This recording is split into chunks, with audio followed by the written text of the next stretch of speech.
പരസ്യങ്ങളിലും വിനോദസഞ്ചാരികൾക്കുള്ള ഗൈഡുകളിലുമെല്ലാം കഥകളിക്കൊപ്പം കേരളത്തെ അടയാളപ്പെടുത്തുന്ന മറ്റൊരു ചിത്രമാണ് ചീനവലകളുടേത്. വരകളിലും വർണ്ണങ്ങളിലും നിറഞ്ഞു നിൽക്കുന്ന ഇവ വിനോദസഞ്ചാരികളെ ആകർഷിക്കുന്നതിനൊപ്പം ഒരു ദേശത്തിൻ്റെ ചരിത്രം കൂടി പറയുന്നുണ്ട്.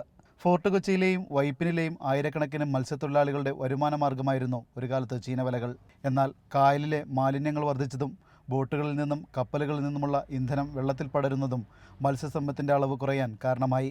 വരുമാനം കുറഞ്ഞതോടെ പലരും ചീനവലകൾ ഉപേക്ഷിച്ചു. ദേശീയപാത വികസിപ്പിക്കുന്നതും ചീനവലകളുടെ എണ്ണം കുറയാൻ കാരണമായി. ഈ മഴ തുടങ്ങിക്കഴിഞ്ഞാൽ ഈ കായലിൽ നിന്നും വരുന്ന ഈ മാലിന്യങ്ങളെല്ലാം കൊണ്ട് ഫിഷ് തന്നെ ഇങ്ങോട്ട് കയറാറില്ല. അതിൻ്റെതായിട്ടുള്ള ബുദ്ധിമുട്ടുകൾ വളരെയധികമുണ്ട്.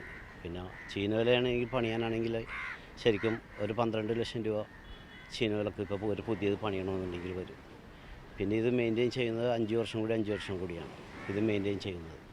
മെയിൻറ്റെയിൻ ചെയ്യാൻ നേരത്ത് നമ്മൾക്ക് താങ്ങാൻ പറ്റുന്നില്ല. ചീനവലകൾ കേരളത്തിലെത്തിയതിനെക്കുറിച്ച് രണ്ട് പക്ഷമുണ്ടെങ്കിലും കൊച്ചിയെ ലോകത്തിനു മുന്നിൽ അടയാളപ്പെടുത്തിയത് ചീനവലകൾ ആയിരുന്നു എന്ന കാര്യത്തിൽ ആർക്കും തർക്കമില്ല. കേരളത്തിൻ്റെ വിനോദസഞ്ചാര മേഖലയിൽ നിർണായക സ്വാധീനമുണ്ടായിരുന്ന ചീനവലകൾ ഇന്ന് നാശത്തിൻ്റെ വക്കിലാണ്. വീഡിയോ ജേർണലിസ്റ്റ് ശ്രീജിത്തിനൊപ്പം S Shanavas, TV news, Kochi.